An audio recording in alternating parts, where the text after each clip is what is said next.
Hello guys, welcome to I dream media. నేను మీ నందు. రీసెంట్గా బిగ్ బాస్ అగ్ని పరీక్ష సీజన్ 2 అయితే స్టార్ట్ అయింది. దాంట్లో ఎంతోమంది కంటెస్టెంట్స్ తన టాలెంట్ని ప్రూవ్ చేసుకున్నారు. టాలెంట్ ప్రూవ్ చేసుకున్న తర్వాత కూడా కొంతమందికి రెడ్స్ అయితే ఇచ్చారు.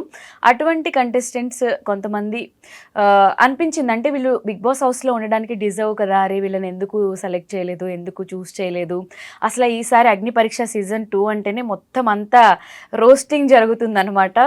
ఆర్టిస్టుల దగ్గర నుంచి గెస్టుల నుంచి యాంకర్ వరకు ప్రతి ఒక్కరిని అందరూ రోస్ట్ చేస్తూ ఉన్నారు. ఫేర్ అని, అన్ఫేర్ అని చెప్పి జడ్జ్మెంటు. సో దాంట్లో పార్టిసిపేట్ చేసి ఆల్రెడీ ప్రూవ్ చేసుకొని ఎక్స్పీరియన్స్ చేసిన రుచిత నిహాని మనతో పాటు స్టూడియోలో ఉంది. తనతో మాట్లాడి అసలు ఆ ప్రాసెస్లో ఏం జరిగింది, తన పర్సనల్ ఎక్స్పీరియన్స్ ఏంటి అని అడిగి తెలుసుకుందాం. హాయ్ నందు గారు, ఎలా ఉన్నారు? Call me Nandu. నో గారు, it's okay. I'm good. How are you? I'm super good. Ruchita, నేను మీ వీడియో చూడగానే యాక్చువల్గా అరే అమ్మాయి మంచిగా మాట్లాడుతుంది, మంచి టాకిటివ్ అండ్ ఒక స్కిట్ కూడా ఏదో ఇచ్చినట్టున్నారు. బామ్మ గెటప్లో కూడా యాక్టింగ్ మంచిగా చేశారు. అసలు మీరెందుకు నెక్స్ట్ ఎపిసోడ్కి కంటిన్యూ అవ్వలేకపోయారు?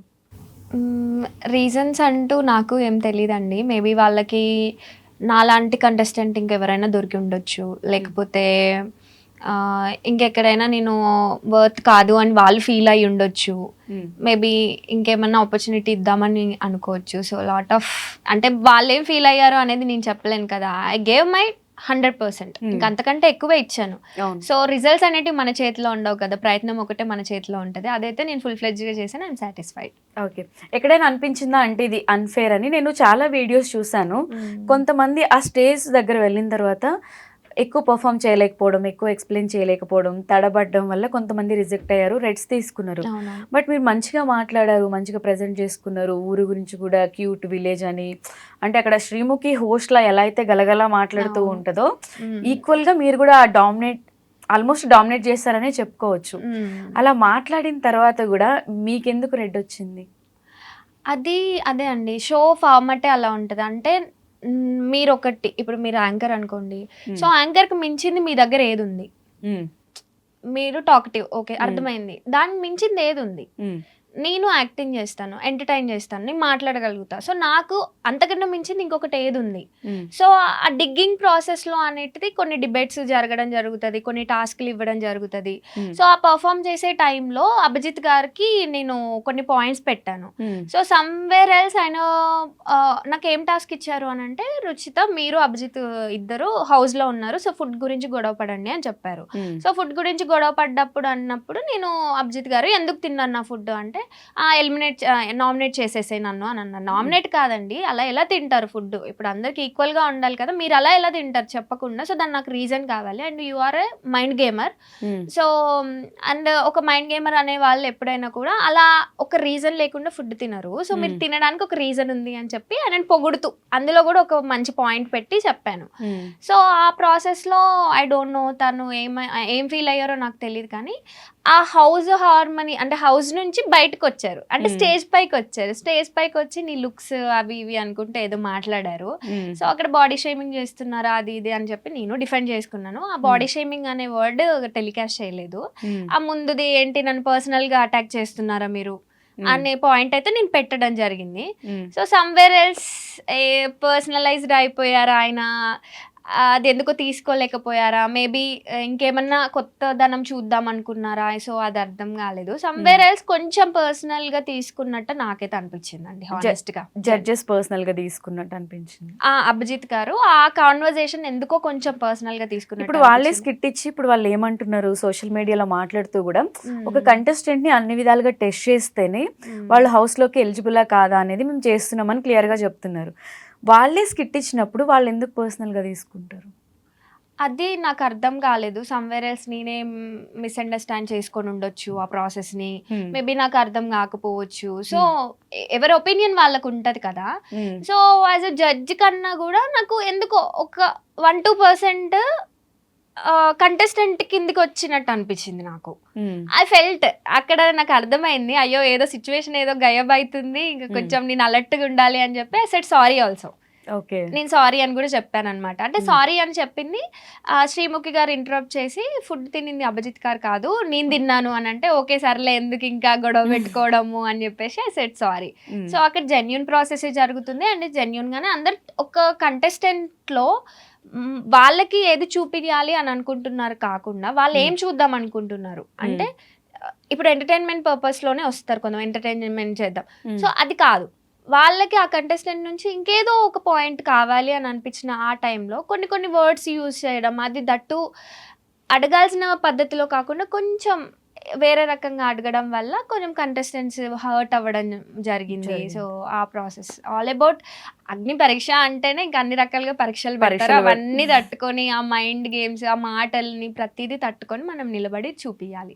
సో అభిజిత్ గారు కూడా అలా చెప్పినప్పుడు నేను ఒకటే అన్నాను, ఆమె గుడ్ లర్నర్ అండి, మీరు చెప్పిన పాయింట్ నేను తీసుకుంటాను, నేను తీసుకొని దాన్ని నేను అనలైజ్ చేసుకుంటా, ఓవర్ కాన్ఫిడెంట్ అన్నాను నన్ను.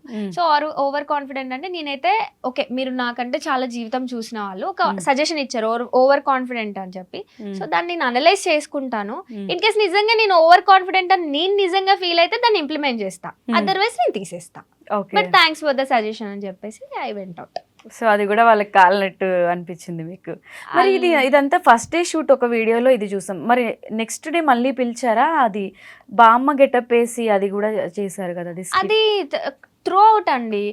నేను మార్నింగ్ 8 o'clockకి సెట్కి వెళ్ళాను విత్ బామ్మ గెటప్. లోపల ఆల్రెడీ డ్రెస్ ఉండింది నాకు, సో డ్రెస్ వేసుకుని దానిపైన సారీ కట్టుకొని పోయిన తర్వాత స్కిట్ అయిపోయినాక జస్ట్ హార్డ్లీ నాకు 3 minutes ఇచ్చారు డ్రెస్ చేంజ్ కి, ఆ హెయిర్ అదంతా పుల్లి. ఆ 5 minutes లో స్కిట్ మళ్ళీ సెకండ్ డ్రెస్ చేంజ్ కూడా 3 minutes ఎగ్జాక్ట్లీ 5 కూడా కాదు 3 minutes. అంటే పరిగెత్తాను కదా, మామూలుగా పరిగెత్తలేదు. అండ్ వాళ్ళు అలో చేయనన్నారు ఫస్ట్, అంటే టైం అయిపోతుంది ఆల్రెడీ, టైం అయిపోతుంది, ఏ కంటెస్టెంట్ కి మేము టైం ఇవ్వట్లేదు అంటే ప్లీజ్ ట్రస్ట్ చేయండి మంచిగా ఉంటది అని చెప్తే లేదు నో అన్నారు. ఒక 1 hour వాళ్ళని రిక్వెస్ట్ చేసిన తర్వాత ఇంకా అంటే అక్కడ టెక్నికల్ ఆస్పెక్ట్స్ కూడా మనం కన్సిడర్ చేయాలి కదా. సో వాళ్ళకంటే ఒక టైం లైన్ ఉంటుంది. ఇప్పుడు నేను వెళ్ళి డ్రెస్ చేంజ్ చేసుకొని అదంతా చేసుకొని వచ్చేసరికి ఎంత టైం అవుతుందో మనకు తెలియదు. సో వాళ్ళ ప్రీవియస్ ఎక్స్పీరియన్సెస్ బట్టి మీకు ఇవ్వలేకపోతున్నాం అన్నారు. నేను అర్థం చేసుకున్నా, మళ్ళీ ఏమనుకున్నారు ఓకే సరేలే కానీ నమ్ముతున్నాము ఈ ఒక్కసారికి అని అన్నారు. 3 minutes లో మంచిగా రెడీ అయ్యేసి మళ్ళీ షోకి వచ్చేసి ఆ 3 minutes లోనే మళ్ళీ సాంగ్ కి డాన్స్ చేసి ఫుల్ ఆన్ ఎనర్జీతో మళ్ళీ ఎంటర్టైన్ చేసి సెల్ఫ్ ఇంట్రడక్షన్ ఇచ్చుకొని మార్నింగ్ 8 నుంచి వస్తే నేను నైట్ 1 o'clockకి నన్ను ఎంటర్ చేశారనమాట.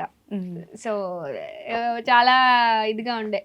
అంటే మీకు కూడా 5 minutes, చాలా మందికి 1-2 hours కూడా టైం ఇచ్చారు అని చెప్తారు. 1-2 అది మనకు తెలియదండి, ఎందుకంటే ఆడిషన్ జరిగే ప్లేస్ లో నేను ఉండను, అంటే మనం ఉండం కదా. సో ఎవరికైతే ఆడిషన్ జరుగుతుందో వాళ్ళని బయటికి పంపించేస్తారనమాట.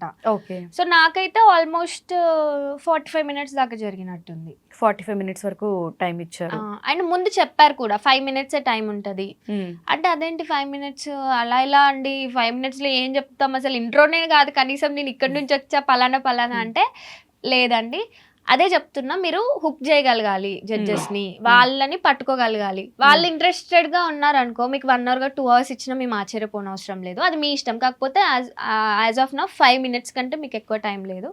వాళ్ళని కన్విన్స్ చేసే విధానంలో టైం దొరికే వాళ్ళ ఇష్టం, అది మీరు ఇంట్రెస్టెడ్ గా ఉన్నారు అని అంటే చేసేసుకోండి, మాకు ప్రాబ్లం లేదు, మేము దింపం. ఓకే. కానీ 5 minutes అని ముందే నాకు చెప్పేసి మైక్ ఫిట్ చేసి పంపించారు, అదైతే నాకు జ్ఞాపకం ఉంది. ఇప్పుడు బిగ్ బాస్ అగ్ని పరీక్ష అనేది కామనర్స్ కి కదా, ఆల్రెడీ రుచిత కొన్ని మూవీస్ చేసింది, పెద్ద మూవీస్ చేస్తుంది, ఎందుకు కామనర్ లిస్ట్ లో ట్రై చేసావు? యా సో 5 years బ్యాక్ నేను ఇండస్ట్రీకి వచ్చిన. చిన్నప్పటి నుంచి యాక్టర్ అవ్వాలని బాగా ఆశ ఉండే, కానీ కలర్ పాయింట్ ఆఫ్ వ్యూలోనే నేను ఆగిపోయినా. టు బి హానెస్ట్, ధైర్యం లేక కాదు, కలర్ గురించే ఆగిపోయినా. అంటే నేను చూసిన వాళ్ళందరూ తెల్లగానే ఉన్నారు, నల్లగా ఎవరైనా ఉంటే మేబీ నాకు కొంచెం ధైర్యం వచ్చేదేమో. ఎవరు చూడు తెల్లగానే కనిపిస్తున్నారు, అలాంటి వాళ్ళకి అసలు ఇండస్ట్రీ అనేది తెల్లగుండే వాళ్ళకే అని నా చిన్నప్పుడు నా మైండ్ ప్రాసెస్ చేసుకుని అక్కడితో స్టాప్ చేశా. బట్ ఎక్కడో తెలియని ఇది ఉంటుండే కానీ బయటకి ఎప్పుడు రాలే. సో బయటకి ఎప్పుడు రాని టైంలో నేను బీటెక్ తర్వాత కోవిడ్ వచ్చింది. కోవిడ్లో సంహౌ సోషల్ మీడియా మీద మనకి ఎక్కువ గ్రిప్ రావడం వల్ల ఇంకా ఆ టైంలో లేదు ఇంకా మనం వెనకకు తిరిగి చూసుకుంటే ఏముండదు, మళ్ళీ ఇంకో రోగం వస్తే చచ్చిపోతాం, ఏమన్నా చేయాలంటే ఇప్పుడే చేయాలి అని చెప్పేసి ఇండస్ట్రీకి వచ్చి ఆడిషన్స్ ఇచ్చా. సో ఇచ్చినప్పుడు నాకు రాజ్ తరుణ్ గారి మూవీ నుంచి నాకు ఒక కాల్ వచ్చింది అనమాట, casting through.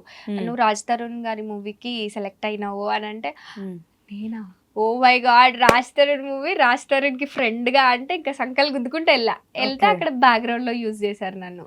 I got some 600 rupees something ఆ టైంలో. సో అదొక per day remuneration 600. Yes, 1500 actually. 1500 అయితే నన్ను పిలిచిన వాళ్ళు దొబ్బేసి 600 రూపీస్ ఇచ్చారు. అది కూడా 1 year తర్వాత ఇచ్చారు. నా ఫస్ట్ పేమెంట్ నాకు 1 year తర్వాత వచ్చింది. అట్లీస్ట్ వచ్చింది. నేనేంటంటే ఒరే జ్ఞాపకంగా ఉంటది, పైసలు ఇస్తే ఫస్ట్ పని కదా మనం చేసింది, నా ఫస్ట్ వర్క్. సో ఇంకా ఏమో ఆయన అలా చేశారు. ఆ రోజు నుంచి ఈ రోజు వరకు పైసల గురించి ఎప్పుడూ గొడవలే. అంటే గొడవలు అంటే ప్రాపర్ గా పైసలు ఇచ్చేదే ఉండదు అనమాట. సో అట్లా నా జర్నీ స్టార్ట్ అయింది. సో రిజెక్షన్స్ కలర్, బ్యాక్గ్రౌండ్, డబ్బులు అన్ని ఇంకా ఏదో ఒక రిజెక్షన్, ఏదో ఒక పేరు చెప్పైతే రిజెక్ట్ చేశారు. ఎవ్వరు నమ్మలేదు. అంటే మెయిన్ స్ట్రీమ్ లో ఇవ్వడానికి అసలు ఎవ్వరు నమ్మలేదు. సంహో ఒక 4 years 3 years దాటిన తర్వాత నాకు ఇంకా కొంచెం మా ఫ్రెండ్ రోల్స్ అవి పక్కనో ఆ ముందు కనబడము, అట్లీస్ట్ ఎక్స్ప్రెషన్స్ ఇవ్వడము, అట్లా బ్యాక్గ్రౌండ్ కొన్ని రోజులు తిప్పారు. తర్వాత ఏదైనా ఎక్స్ప్రెషన్స్ ఇచ్చేటప్పుడు ముందు పెట్టేవాళ్ళు. సో స్టిల్ ఇప్పటికే అదే ఉంది. సో ఏమన్నా బెటర్మెంట్ దొరుకుతుందేమో లైఫ్ లో, ఒక స్టెప్ ఎక్కగలుగుతాము. ఇంకా చాలా డీలా పడిపోయా నేను. 5 years అవుతుంది కదా, అరే ఏంట్రా అని అనుకున్నప్పుడు కొంచెం అరే టాలెంట్ ఉంది కదా, ఎందుకు ఎవరు యూజ్ చేసుకోవట్లేదు అన్న చిన్న బాధ ఉండేది.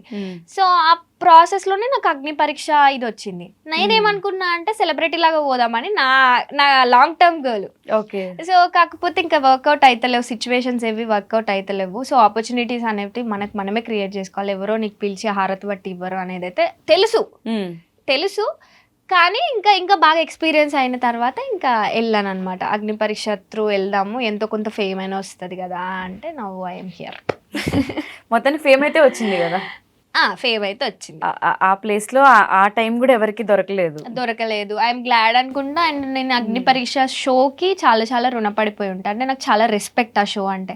ఎందుకంటే నా టాలెంట్ని ఎవరు ఇప్పటివరకు నమ్మి, అంటే నువ్వు చేయగలవు అని నన్ను ఎవరు నమ్మి నాకు ఒక స్టేజ్ ఇవ్వలేదు.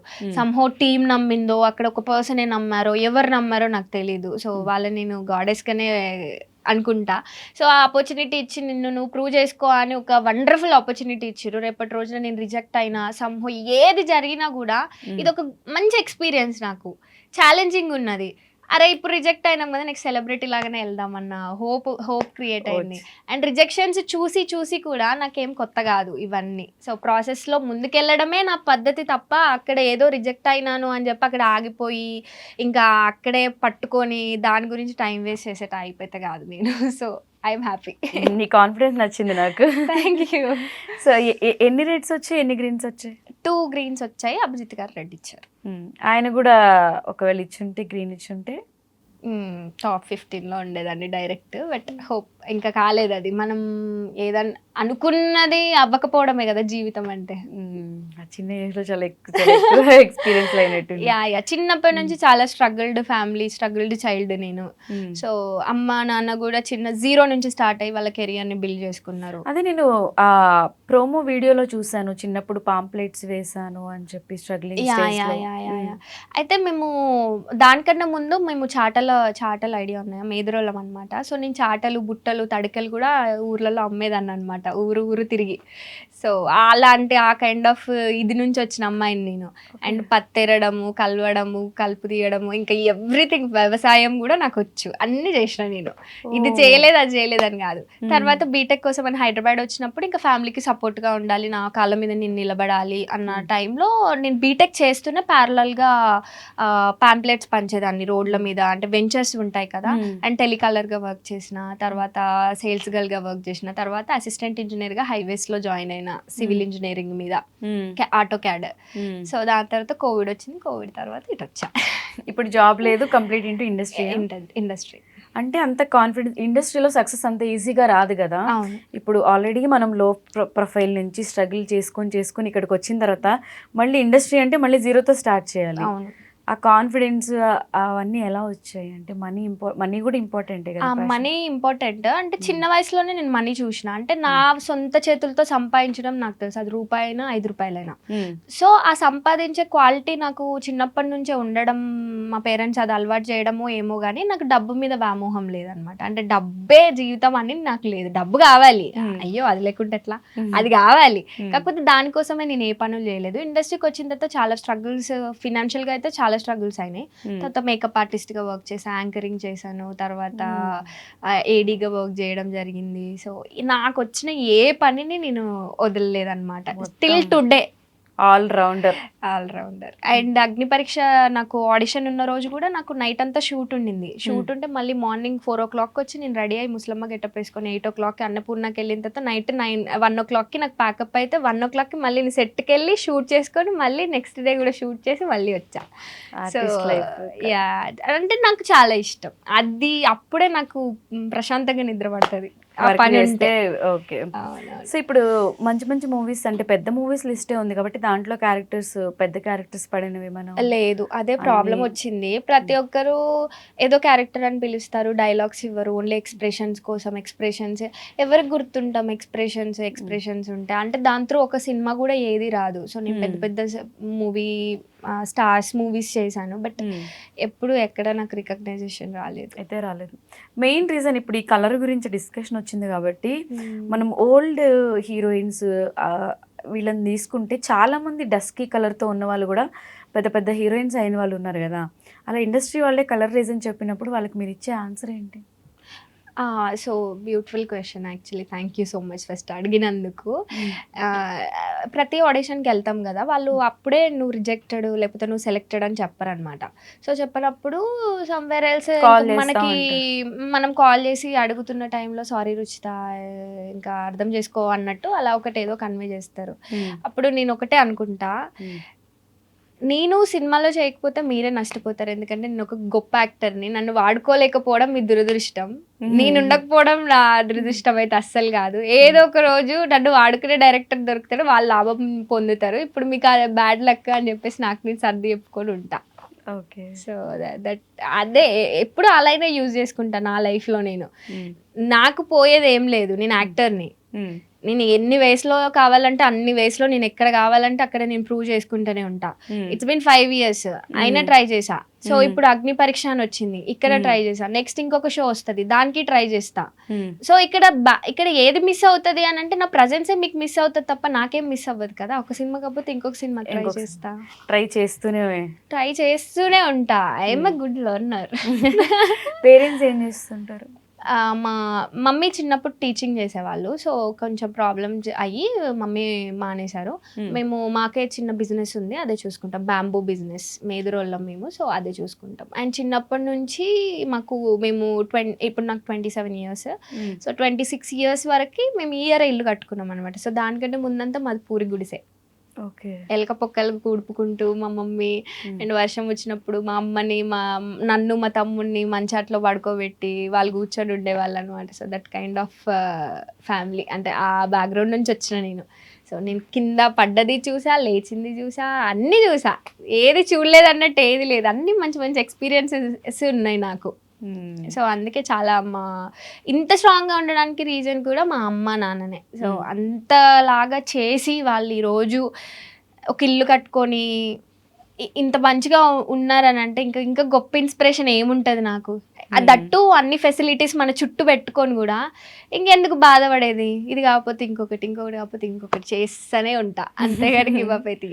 అంటే కష్టపడే ఏమంటారు ఆ హార్డ్ వర్క్ చేసే ఇది ఉన్నప్పుడు ఇది రాలేదు అంటే బాధపడాల్సిన అవసరం లేదు. మనం ఏదైనా చేస్తామనే కాన్ఫిడెన్స్ ఉన్నప్పుడు అన్నీ చేయొచ్చు. బాధ అయితే ఉంటుంది, అంటే బాధ లేదు అనేది అబద్ధమే అవుతుంది ఎప్పుడైనా. సో ఎంత కాన్ఫిడెంట్ ఉన్నా కూడా బాధ అవుతుంది, కానీ ఆ బాధ నుంచి ఏం నేర్చుకొని ముందుకెళ్ళినాం అనేది ప్రాసెస్. సో ఆ ప్రాసెస్ ని నేను ఎక్కువ రెస్పెక్ట్ చేస్తా. అండ్ ఈవెన్ దో అన్నిటికీ నేను బాధపడతా, రిజెక్ట్ అయినప్పుడు మనుషులమే కదా అందరం, ఎమోషన్స్ ఉంటాయి. నేను బాధపడతా, ఎంత గట్టిగా మాట్లాడినా నేను అంతే బాధపడతా. కాకపోతే దాన్ని క్యారీ ఫార్వర్డ్ చేయను. అది రావడం గ్రేట్ ఫస్ట్ థింగ్. మీ బ్రదర్ ఏం చేస్తుంటారు? తను ఇంటర్ ఫస్ట్ ఇయర్, చిన్న బుడ్డోడా? సపోర్ట్ చేస్తుంటావు మరి ఇంట్లో మనీ ఇవ్వడం వల్ల? మనీ ఇవ్వడం అంతా చేస్తాను. నాది నాకే పక్కకు పెట్టేస్తారు వాళ్ళు. అంటే నేను ఫినాన్షియల్‌గా వాళ్ళకి హెల్ప్ చేసే అంతేం లేదు. వాళ్ళది వాళ్ళు చూసుకుంటారు. ఓన్లీ వాళ్ళకేంటంటే అమ్మకి చాలా డ్రీమ్స్, కోరికలు చాలా ఉండేవన్నమాట. సో, అమ్మ ఎప్పుడు ఒకటే చెప్తది, "నేను చేయలేకపోయినాను బికాజ్ ఆఫ్ ఫ్యామిలీ రెస్పాన్సిబిలిటీస్. కానీ నువ్వు చేయాలి. నీ వల్ల అవుతది." సో, ఆ మోటివేషన్ ఎప్పుడు నా భుజం మీద చెయ్యేసి ఆవిడ ఎనకాల నిల్చొని ఎంత సపోర్ట్ చేయాలో అంత సపోర్ట్ చేసి, "నీ వల్ల అయితది. నీ వల్ల అయితది. నువ్వు కొట్టగలవు" అని టిల్ ఈ డేట్ వరకి నన్ను సపోర్ట్ చేస్తూ వచ్చింది ఆవిడ. ఏదో ఒక రోజు తను ప్రౌడ్‌గా ఫీల్ అయ్యేలాగా చెయ్యాలి అనైతే చిన్న ఇది ఉందన్నమాట. అంటే ప్రతి ఒక్క పేరెంట్స్ ఇంత సపోర్ట్ చేస్తే మేబీ అంత ప్రెషర్ తీసుకోకుండా అందరూ కూడా హ్యాపీగా ఇలా ట్రై చేస్తారేమో. అంటే కొంతమంది ఇంట్లో చెప్పలేక అది స్ట్రగుల్ అవుతూ ఉంటారు ఇండస్ట్రీ. అదొకటి ఉంటది. సో, ఎక్కువ ట్రస్ట్ చేసినా కూడా చాలా బరువు ఉంటది కదా. రెస్పాన్సిబిలిటీస్ అంటే వాళ్ళు నమ్ముతున్నారు కదా, ఇంకా అంటే నమ్ముతున్నా కూడా ఎందుకురా ఏం రావట్లేదు అన్న ఇంకా ఆ బాధ అనేది ఇంకా చాలా ఘోరంగా వాళ్ళు ఉంటుంది. నమ్ముతున్నారు కాబట్టి వాళ్ళకి ఏదో ఒకటి బిగ్ మనం ఇవ్వాలి అనే ఫీల్ అయితే ఉంటది. అది ప్రతి కిడ్స్ కి ఉంటది, పేరెంట్స్ కి ఇలా చేయాలి అలా చేయాలని. సో వాట్ నెక్స్ట్ అంటే ఏం చెప్తావు? అంతే, మూవీస్కి ట్రై చేస్తాను, సీరియల్స్కి ట్రై చేస్తాను. యాక్టింగ్ నా ప్యాషన్ కాబట్టి అన్ని రకాలుగా ట్రై చేస్తాను. ఏదైనా మంచి ఆపర్చునిటీ రాకపోతుందా, ఈ రోజు రాలేదేమో, రేపు రాలేదేమో, ఎల్లుండైనా వస్తుందని నమ్ముతున్నా అంతే. But colour doesn't matter. Colour reason గా చెప్తారేమో మేబీ, బట్ నాకు పేర్లు తెలియదు కానీ కొంతమంది ఓల్డ్ హీరోయిన్స్ మనం చూసినట్టయితే వాళ్ళ కలర్ అంతా డస్కీ, కానీ ఎంత బాగా యాక్టింగ్ చేస్తారు. ఇప్పుడు నీ ఫేస్ మంచి కళగా అనిపిస్తుంది. I think colour doesn't matter అని నేను ఫీల్ అవును, కలర్ డజంట్ మ్యాటర్. టాలెంట్ ఉంటే ఏదో ఒక ప్లాట్ఫామ్ వస్తుంది. ఇప్పుడు ఇన్స్టాలో కూడా రీల్స్ కానీ ఇవన్నీ చేసి ఎంత మంచి పేరు తెచ్చుకోవట్లేదు. సో అట్లా కూడా చేయొచ్చు. సో ఎన్నో వేస్ ఉన్నాయి ఇప్పుడు. అంటే చిన్నప్పుడు నాకు అర్థం కాకపోయేది, ఇండస్ట్రీకి వచ్చిన 1 year 2 years కూడా నాకు అర్థం కాలేదు అది ఎలా తీసుకోవాలి అసలు. ఇలా చిటికేసేలోపు ఇయర్స్ అయిపోయినాయి. వెనక్కి తిరిగి చూసుకుంటే అమ్మో ఇన్ని ఇయర్స్ వేస్ట్ చేశాను. నా ఫ్రెండ్స్ ఏమో కార్లు కొంటారు, వాడు బస్సులు కొంటారు, నేనేంద్ర నాయన ఇక్కడే ఉండా ఫీల్. కాకపోతే లేదు అందరు చేసేదేం నేను చెయ్యట్లేదు కదా. సో నాకు కొంచెం టైం పడుతుంది అంతే. నేను దాన్ని యాక్సెప్ట్ చేయగలిగితేనే ఇక్కడ ఉండగలుగుతాను అని ఒకటి మైండ్కి గట్టిగా చెప్పుకొని ఇంకా జర్నీ అట్లా కంటిన్యూ. గ్రేట్ కాన్ఫిడెన్స్, అదే క్యారీ చేస్తూ ఉండు. ఇప్పుడు బిగ్ బాస్ అగ్ని పరీక్ష మీద గెస్ట్ల మీద అక్కడ ఉన్న జడ్జెస్ మీద బాగా కాంట్రవర్సీ నడుస్తుంది కదా. ఇప్పుడు నవదీప్ వర్సెస్ ఉప్పల్ బాలు అనేది ఒకటి, ఎవరిని సపోర్ట్ చేస్తారు అని, వాళ్ళిద్దరు పాయింట్ ఆఫ్ వ్యూ నువ్వు ఎలా చూస్తావు? అదే అండి, ఇక్కడ రెండు ఉంటాయి. సో ఇక్కడ ఏం రా అని అంటే వాళ్ళ జడ్జెస్ అనే వాళ్ళు ఏంటిదంటే వాళ్ళ హ్యూమిలేట్ చేస్తూనే ఉంటారు. అంటే ఏదో ఒకటి గుచ్చుతూనే ఉంటారు. అంటే ఆ గుచ్చే ప్రాసెస్లో నువ్వు దానికి ఎలా రియాక్ట్ అవుతున్నావు అని ఒకటి. సో వాళ్ళు చేసే డ్యూటీ అది, దాన్ని మనం రెస్పెక్ట్ చేయాలి ఎందుకంటే షో ఫార్మాట్ తెలుసు కాబట్టి. సో గుచ్చారు బాగుంది, కానీ ఎలా గుచ్చుతున్నారు అనేది కూడా ప్రాసెస్, అది కూడా మనం కన్సిడర్ చేయాలి. సో కొన్నిసార్లు పదాలు వాడేటప్పుడు కానీ, ఆ సెంటెన్స్ ఫార్మేషన్ కానీ, ఒక మనిషిని క్వశ్చన్ చేసే టైంలో కానీ, సో అదే చెప్తున్నా. ఎలా అంటే కొంచెం సున్నితంగా డీల్ చేసి ఉంటే ఇంకొకలాగా ఎదుటి వ్యక్తి నుంచి ఆన్సర్స్ వస్తాయి. నువ్వు మొహం మీద చంప మీద కొట్టినట్టు మాట్లాడితే ఇంకొక రకంగా ఆన్సర్స్ వస్తాయి. సో ఇక్కడ వాళ్ళు జడ్జెస్ అనే వాళ్ళు క్వశ్చనింగ్ చెయ్యాలి కాబట్టి చేశారు, కాకపోతే ఒక పద్ధతి అనేది ఉంటుంది. మేబీ కొంచెం ఆ పద్ధతి అవకతవకలైనాయి అని నాకు అనిపించింది. సో ఉప్పల్ బాలు గారికి కూడా నేను యాజ్ ఎ పర్సన్ గా నేను ఆడిషన్ వెళ్ళిన రోజే తెలుసు, he was gem. 100 out of 100. ఎంత ఎంటర్టైన్ చేస్తాడంటే అసలు అందరూ ఇదే చెప్పారు. అసలు ఆయనకి అయ్యో నీకు ఎనర్జీ అయిపోలేదా, కొంచెం సేపు పడుకో, అట్లా అట్లీస్ట్ కూర్చోవచ్చు కదా అనిపిస్తుంది. And that to with respect తో మాట్లాడతారు ఆయన. సో అది నేను గమనించాను. అంటే క్లోజ్ గా ఉన్న వాళ్ళతో ఎలా మాట్లాడతారని మనం చెప్పలేం, వాళ్ళ ఇష్టం అది. సో దాన్ని విని కూడా మనం వదిలేయాలి ఎవరైనా కానీ. సో కానీ ఒక తెలియని వ్యక్తులు కానీ, ఒక పరిచయం లేని వాళ్ళతో ఎలా బిహేవ్ చేయాలి, ఎంత రెస్పెక్ట్ ఇవ్వాలి ఆయన దగ్గర నుంచి అందరు నేర్చుకోవాలి చెప్పాలంటే. ఉప్పల్ బాలు మంచి ఆయన, చాలా మంచి ఆయన. నేను అనుకున్న సెలబ్రిటీ లాగా రావచ్చు కదా ఆయన, ఎందుకు ఇట్లా వచ్చిండు అని అనుకున్నా. బట్ స్టిల్ వచ్చినాక కూడా రేపు వెళ్ళాలి, లోపలికి వెళ్ళాలి అని మస్తు అనుకున్నా. అంటే కొత్త వైబ్ వస్తుంటే ఏమో ఇంకేం చేయబోతాడో కొంచెం జనాలకు కూడా ఇంట్రెస్టింగ్ ఉంటుండే. సో ఉప్పల్ బాలు గారి విషయానికి వచ్చినప్పుడు స్టేజ్ మీద అలా అడిగినప్పుడు మేబీ ఆయన ఇంకా కొంచెం గట్టిగా అక్కడే స్టబాన్ గా నిలబడి ఆయన ఏం ఫీల్ అవుతున్నాడో గట్టిగా చెప్పాల్సింది. అప్పుడు ఏమవుతుంది అని అంటే ఎప్పుడైనా కూడా యుద్ధం అనేది ఆ బ్యాటిల్ అక్కడే చేయాలి. బయటకు వచ్చి యుద్ధం చేస్తా అనంటే నీకు శత్రువులు ఎవరు ఉండరు. సో అక్కడే నువ్వు ఆ యుద్ధం అనేది అక్కడే నిల్చొని అక్కడే పోరాడి చావో బతుకు అక్కడే తేల్చుకొని రావాలి. సో ఇంకా మోర్ డెప్త్ యాడ్ అయ్యేది దానికి మేబీ. సో అది సపోర్ట్ అనేది ఏం లేదు, అదొక ప్రాసెస్ అండి. ఆ ప్రాసెస్ లోకి వెళ్తున్నాం అంటేనే అన్నిటికీ మెంటల్ గా ఫిజికల్ గా ప్రతి దానికి అది కరెక్ట్. అండ్ శ్రీముఖి కూడా రైజింగ్ రాజాన తను దగ్గరకు వచ్చి మాట్లాడుతుంటే చెంప పగులుతుంది, దూరం నుంచి మాట్లాడు అని అంది కదా. అది అంటే ఓన్లీ ఆ స్కిట్ హైలైట్ అవడం కోసం మాట్లాడిందా, లేకపోతే తను వాంటెడ్ గా రియాక్ట్ అవ్వాలని అలా తను వెళ్ళిపోయాడు నువ్వు బయటికి రా అంటే నన్ను చాలా భయపెట్టాడు, నన్నే ఇంత భయపెట్టాడంటే హౌస్ లో వెళ్తే ఎలా ఉంటుంది, తను వెళ్ళిపోయాడు కాబట్టి మళ్ళీ వచ్చా అని మాట్లాడింది కదా. అదొకటి చూసాను. ఇంకొకటి ఒక అమ్మాయి బిగ్ బాస్ టీం వాళ్ళు నన్ను కమిట్మెంట్ అడిగారు మా మదర్తో అని చెప్పి ఒక ఇంటర్వ్యూలో చెప్పడం చూసాను. సంథింగ్ చాలా మంది జాబ్స్ వదిలేశారు, కొంతమంది వేరే కంట్రీస్ నుంచి వచ్చారు. దాంట్లో ఒక అమ్మాయి బయట సోషల్ మీడియాలో మాట్లాడుతుంది కమిట్మెంట్స్ ఉన్నాయి అడిగారు అని చెప్పి. దాని గురించి ఏమైనా ఐడియా ఉందా? నా వరకైతే ఆ కమిట్మెంట్ కానీ పర్సనల్ కాంటాక్ట్ షేరింగ్స్ కానీ అవ్వలేదు. త్రూ అవుట్ ప్రాసెస్ నాకు బీబీ టీమ్ ఒక నెంబర్ నుంచి జరిగిందనమాట. సో వాళ్ళకి మనం కాల్ చేసిన రెస్పాండ్ అయినా కూడా వాళ్ళు రెస్పాండ్ అవ్వరు. సో నాది పాస్పోర్ట్ అనేది నేను ఫస్ట్ డే మర్చిపోయాను అనమాట అక్కడ. సో మర్చిపోయినప్పుడు I keep on calling them, అంటే పాస్పోర్ట్ కదా, సో భయంతో నేను చేసినా కూడా వాళ్ళు నాకు రెస్పాండ్ అవ్వలేదు. సో మరి ఇది ఎలా జరిగిందో మనకు తెలియదు. మేబీ అదే చెప్తున్నా, ఏది ఎక్కడైనా జరగచ్చు, మనుషులు కదా అందరూ.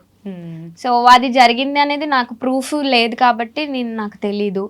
మేబీ అయ్యుంటే ఇంకా ఏం చెప్పలేము. మేబీ ఇంకా టీం నెక్స్ట్ టైం ఇంకా కొంచెం బెటర్ ఇంప్లిమెంట్ చేసి అలా జరగకుండా ఏమన్నా జాగ్రత్తలు తీసుకుంటారేమో. అండ్ శ్రీముఖి గారు చేసినప్పుడు నేను అది చూసా.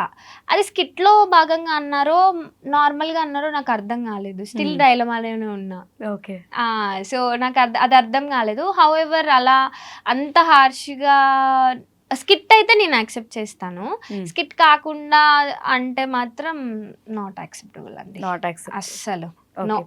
సో ఫైనల్ గా ఈ బిగ్ బాస్ అగ్ని పరీక్ష గురించి ఏం చెప్తారు? బిగ్ బాస్ అగ్ని పరీక్ష గురించి అని అంటే ఒక కామన్ వాళ్ళకి ఒక మంచి ప్లాట్ఫామ్. అంటే ఇప్పుడు నాలాగా కళలు కంటున్న వాళ్ళకైనా కూడా ఏదైనా సాధించాలి అనే వాళ్ళకి గ్రేట్ ఆపర్చునిటీ అండి. సో ఇక్కడ ఏమవుతుంది అని అంటే ఆ గ్రేట్ ఆపర్చునిటీని యూజ్ చేసుకోవాలి అని అంటే అందరి వల్ల కాదు కదా. 60,000 మంది అప్లై చేస్తే 15 మంది అక్కడ ఉంటున్నారు, 6 లోపలికి వెళ్తున్నారు అని అంటే ఎవరో ఒకరు ఎక్కడో దగ్గర ఆగిపోతేనే ఇంకొక వ్యక్తి అనే వాళ్ళు ముందుకు వెళ్తారు. సో దాన్ని మనం యాక్సెప్ట్ చేయాలి, తప్పదు. ఇంకా అది మోటివేషనల్ స్పీకర్ లా ఉంది అమ్మాయి. సో దాన్ని యాక్సెప్ట్ చెయ్యాలి. ఇప్పుడు నేను ఆడిషన్ లో సెలెక్ట్ అవుతా, జూమ్ కాల్ లో రిజెక్ట్ అయ్యానుకో బాధ, తర్వాత జీడీకి వెళ్తాను, తర్వాత అక్కడ రిజెక్ట్ అయితే అయ్యో ఇవి చేశాను అది బాధ, తర్వాత స్టేజ్ మీదకి వెళ్ళాక రెడ్లన్నీ వస్తే అది బాధ, 2 గ్రీన్స్ వచ్చి ఒక రెడ్ వస్తే మళ్ళీ అదొక బాధ, తర్వాత 15కి పోకపోతే అదొక బాధ, 15కి పోయిన తర్వాత టాప్ ఏమంటారు హౌస్ లోకి వెళ్ళలేదని అదొక బాధ, హౌస్ లోకి వెళ్ళిన తర్వాత 2 వీక్స్ ఉన్నాం 1 వీక్ ఉన్నామని అదొక బాధ, టాప్ 5కి వెళ్ళలేదని ఒక బాధ, అయ్యో టాప్ 5కి వెళ్ళాం విన్నర్ ఎందుకు కాలేదని అదొక బాధ. సో విన్నర్ అనే వాళ్ళు ఒక్కరే ఉంటారు కాబట్టి వీ హ్యావ్ టు యాక్సెప్ట్. ఇంకా ఎంతవరకు చేయగలం, మన ఎఫర్ట్స్ అనేటివి ఎంతవరకు ఉన్నాయి అని యూనివర్సిటీని నమ్ముకొని అక్కడి వరకు వెళ్ళి చేయడం తప్ప ఇంకా మనం ఏమీ చేయలేం. ఎందుకంటే అది మన షో కాదు, మన ఇల్లు కాదు కదా. మీ ఫ్రెండ్స్ ఎవరైనా ఉన్నారా ఇప్పుడు ఈ టాప్ 15లో సెలెక్ట్ అయిన వాళ్ళు? ఫ్రెండ్స్ ఎవరు లేరు. ఓకే. అండ్ చాలా పాజిటివ్ థింకింగ్తో అలానే కీప్ గోయింగ్ అన్నట్టు అవుతూ ఉండాలి. అండ్ ఇప్పుడు మిస్ అయినా మేబీ ఇంకొక ఛాన్స్ రావచ్చు అండ్ పాజిటివ్ వేలో ఉన్నాయి. అప్పటి నుంచి నాకు ఒక డౌట్, ఆ ఐస్ లెన్సా లేకపోతే రియల్ ఐసా? లెన్స్ కెమెరాకి బాగా కనిపిస్తాయని. అదే కెమెరాకే కాదు నాకు కూడా బాగా కనిపిస్తున్నాయి. అందుకే అప్పటి నుంచి మాట్లాడుతున్నా నా కాన్సన్ట్రేషన్ మొత్తం ఐస్ మీద. ఐస్ అంటే అమ్మాయిల్లో కళ్ళు జుట్టు బాగా అందం కదా, సో నా కళ్ళు అందుకే వచ్చినప్పటి నుంచి మేకప్ రూమ్ లో హెయిర్ తోనే వచ్చున్నారు. సో నాకు హెయిర్ అంటే చాలా ఇష్టం అన్నమాట. బట్ అక్కడ బిగ్ బాస్ కోసం ఇద్దామని కూడా ఫిక్స్ అయిపోయా నేను. Oh my God. ఓకే. ఇద్దాం అనుకున్నా, ఇంకా ఇక్కడ ఇంత పోరాడినా ఏం రావట్లేదు, అక్కడ ఏదో ఒకటి వస్తుంది అన్నప్పుడు ఇవ్వడానికి ఏంటి. ఓకే. సో ఏది లేదంటే ఇన్ ఫ్యూచర్ వెళ్ళాల్సి వస్తే మీ హెయిరే కట్ చేయండి, పక్కా కట్ చేస్తారు. సో ఇంతవరకు కష్టపడి ఇక్కడ వరకు వచ్చి ఇది కూడా సక్సెస్ లానే తీసుకుని